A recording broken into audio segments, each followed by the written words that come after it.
Let the words of my mouth and the meditations of our heart be acceptable in your sight, O God. May you come into these words and breathe your life into them. Amen. Mabel put her plate into the sink with a sigh. It's been 5.5 years since Walter died. Well, 5 years, 4 months, and 18 days. But she still found it hard to cook a meal for only one person. It's hard to eat alone, with no companionship to share the food. Walter had never been one who was great for conversation, but even if he just sat on the other side of the table without saying a word, at least he was there. And tonight, of all nights, Mabel sighed again. The ache lay in her heart like a cold stone.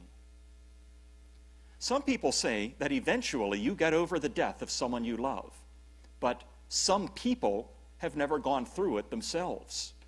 If they had, they would never say something so foolish, no matter how well-intended they might be. It was more than 1.5 years before Mabel could even think of anything other than Walter being gone. And the first time her mind wandered to another topic, it was something innocuous in the grocery store about hamburger being on sale. She felt as though she had betrayed Walter. If he didn't remain alive in her memory, would that mean that he's gone forever? But there was no danger of Mabel ever forgetting her husband of 46 years. She never got over his death, but her mind learned to live with the loss, just as the body learns to move differently when arthritis has set in on the knee. You manage to go on pretty much normally, but the pain is always there. But tonight? Well, tonight was different. This was Christmas Eve, for crying out loud. If there was one night in the entire year for Mabel not to be alone, this was it. Even after Walter had died, her home had always been a hubbub of activity on December 24th. It was the family tradition for her home to be the host for Mabel and for Walter when he was still alive, to bring the whole family together for the big Christmas Eve dinner. Now, in recent years, the kids would prepare and bring most of the food, but Mabel continued to be the merry host. After they ate, the entire family would go to the Christmas Eve service at church, and after church, they'd come back home to the gifts that had somehow magically appeared under the tree while they were gone. Santa's presents wouldn't come until the next morning, of course, but Mabel thought it was nice for the family to exchange some gifts with each other on Christmas Eve, sort of as a warm-up for the big day. Mabel's daughter Karen and her family lived on the other side of town, so she saw them pretty regularly. But Steve lived in Missouri and only made the trip home twice a year, for the 4th of July and for Christmas. So when he and Emily and the kids showed up, it was a grand affair.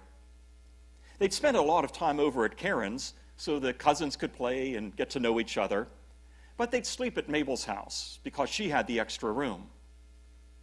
All the commotion and noise of having 4 more people in the house was like medicine for Mabel's heart. Walter was still gone, but at least there was more life in the house. But not this year.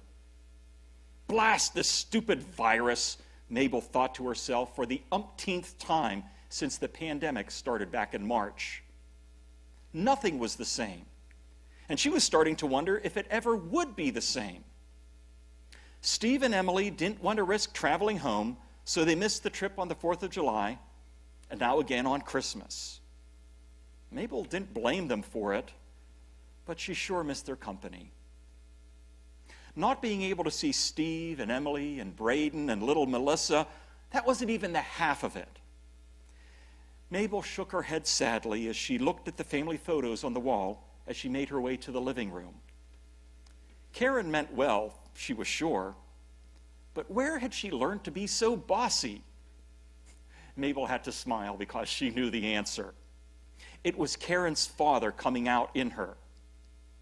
Mabel loved Walter to death, but he had a stubborn streak a mile wide. Things always had to be done his way because he knew best. Mabel had discovered early on in their marriage that it was better just to let Walter have his own way, or at least to let Walter think he was having his own way. I mean, his ideas were usually pretty good to begin with, but Mabel had learned how to insert her own notions so subtly and quietly that Walter thought they were his. In their own way, they had developed a rhythm that enabled them to raise 2 children, run a happy home, and enjoy the life God had given them. Mabel smiled again. As long as Karen was alive, her father's spirit would still be with them all. Once she got an idea in her head, she wouldn't let go of it any easier than their dog Max would let go of his fetch toy. As a child, Karen would always try to push back against whatever her parents told her. It was a good thing that Walter was able to lay down the law and keep her in line, but it usually happened along with some sulking and some complaining.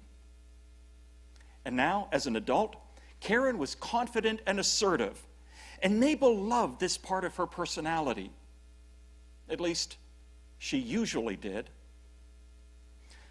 But once COVID began, Karen seemed to have made it her mission to ensure that her mother would stay safe.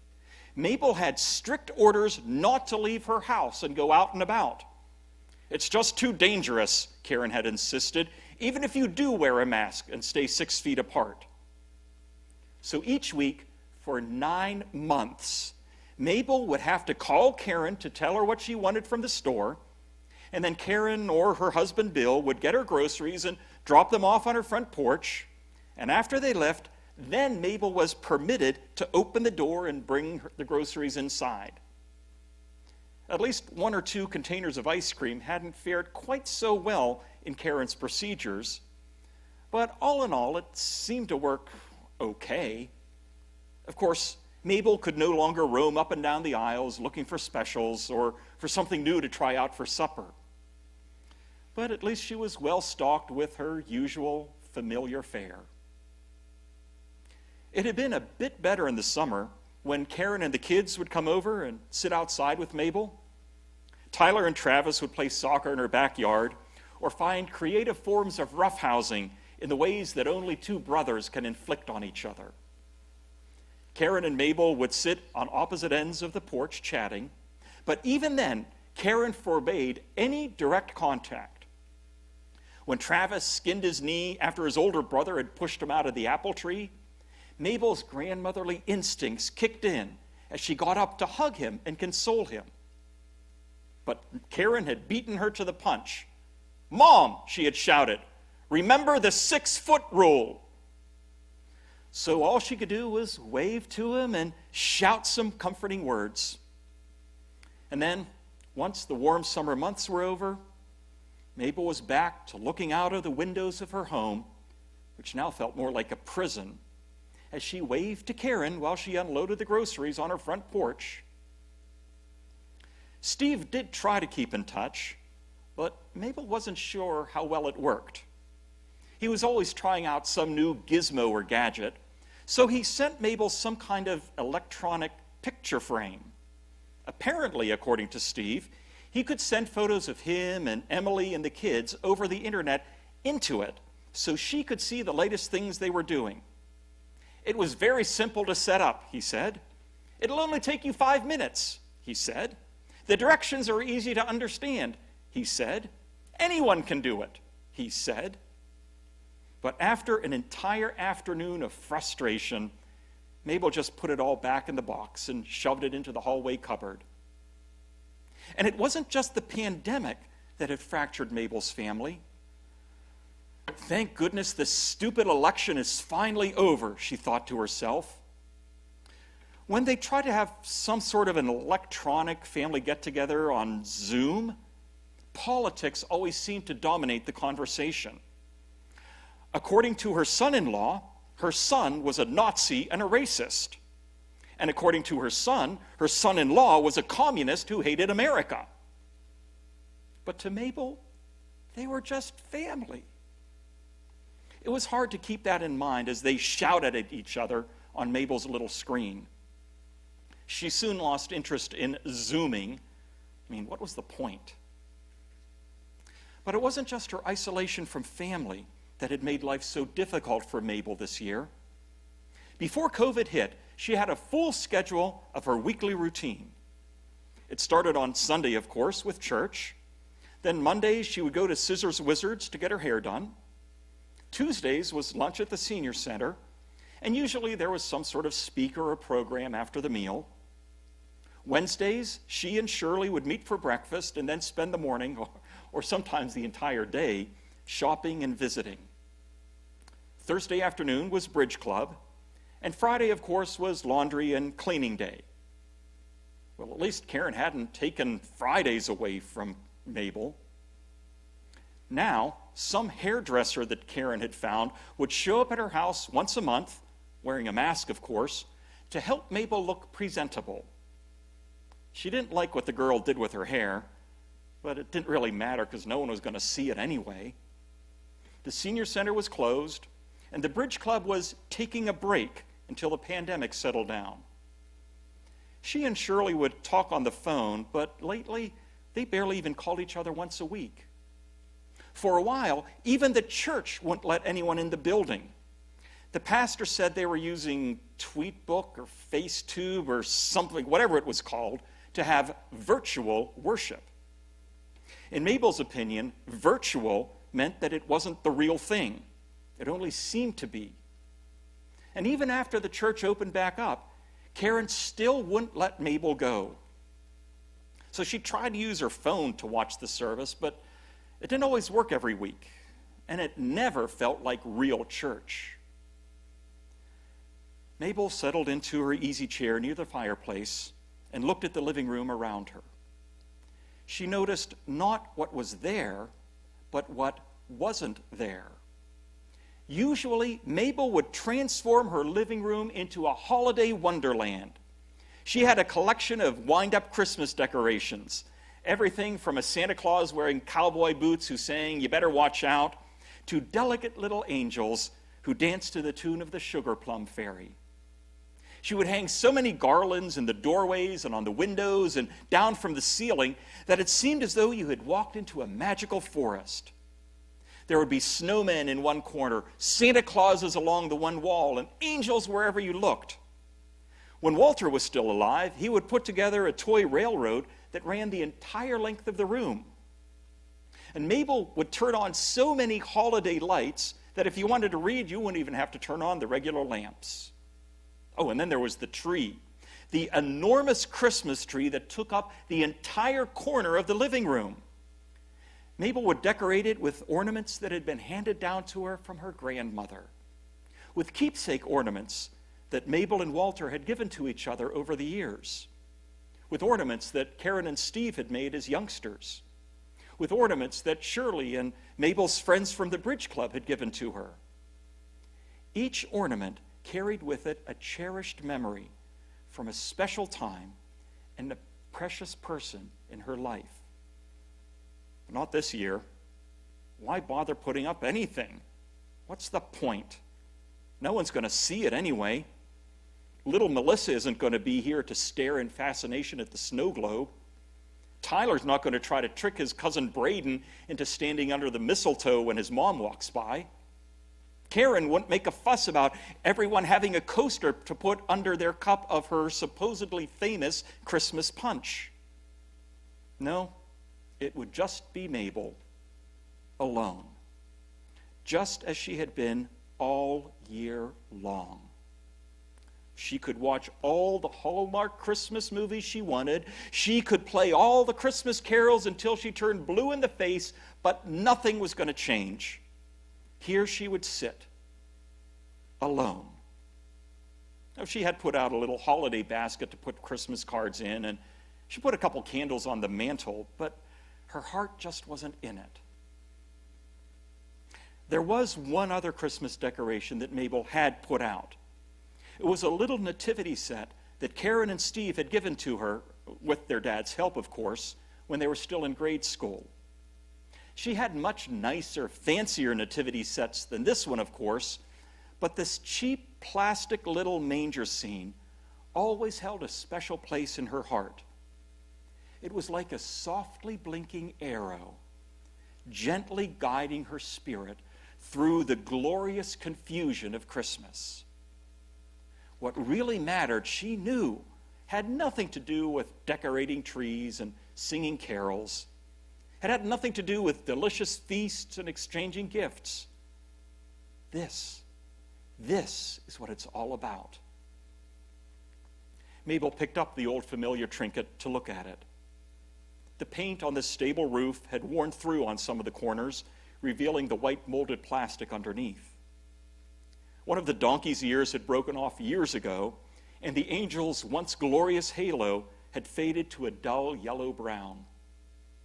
But each imperfection, instead of detracting from the beauty of this keepsake, had increased the attachment that Mabel felt to it. The heart, in its own mysterious way, assigns meaning to objects around us in ways and for reasons that the mind can never understand. For Mabel, this insignificant decoration that anyone else would have thrown away years ago, it brought her to the center of it all. She looked at the little baby, smiling in his plastic manger. He was why any of this mattered at all. Mabel sighed a contented sigh, and a smile found its way on her mouth as she closed her eyes. But the beautiful moment ended with a harsh clamor from the telephone.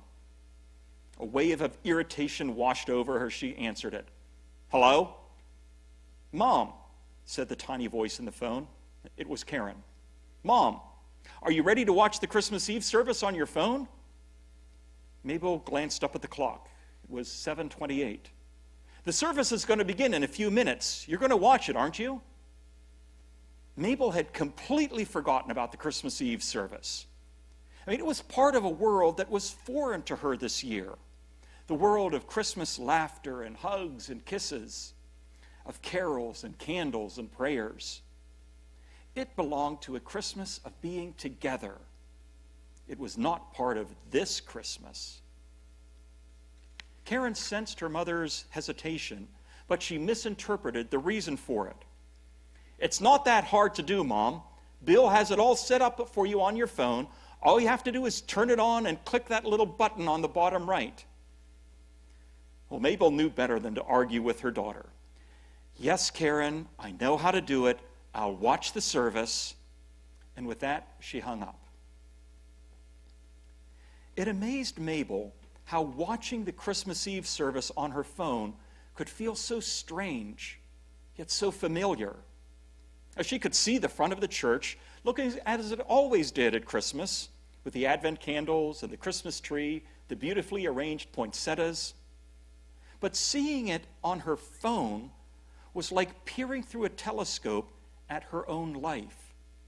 It was where she belonged, but she was not there.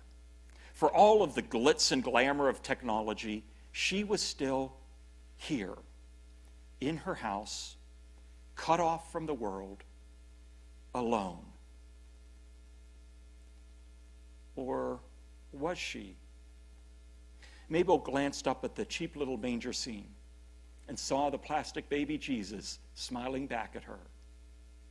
What was that word that the preacher always used this time of year? Emmanuel. God with us. God, are you with us? Little baby Jesus, are you with me? Tears welled up in Mabel's eyes. She didn't know if they came from self-pity or from a sense of wonder. She closed her eyes and allowed herself to be lost in the confusion of being caught up in something or being caught up by someone beyond herself. And she allowed the melody of the carol to fill her. Hark, the herald angels sing. She opened her eyes and looked down at the phone. It displayed the words to the song, so she could sing along if she wanted. Now, she didn't need to read the words for the first verse because she knew them so well. But she caught her breath when she read the less well-known words of the second verse. Veiled in flesh, the Godhead see. Hail the incarnate deity. Pleased as man with man to dwell. Jesus, our Emmanuel. Jesus, our Emmanuel, our God with us. Pleased as man with man to dwell. Mabel had never really thought of it that way before. Jesus was pleased to live with us. He wants to be with us. No, he wants to be with me. And he is with me, no matter what else is going on. As the worship service ended, Mabel laid down her phone and looked back up at the little nativity scene. It was a physical reminder of a truth she could carry with her. She was still by herself. The house was still empty. No children were running past. No adults were arguing politics. No dishes were clattering in the kitchen. Mabel had no idea how long it would be until she could be out and about with her friends again. How long it would be till she'd be able to hug her children and kiss her grandchildren. But she did know one thing. Pleased as man with man to dwell. Jesus was her Emmanuel, God with us. She was not alone. Would you pray with me, please? Lord God, we rejoice that you are Emmanuel, that you have chosen to live with us, that you are pleased to live with us. May we prepare our hearts to receive you as our King. Amen.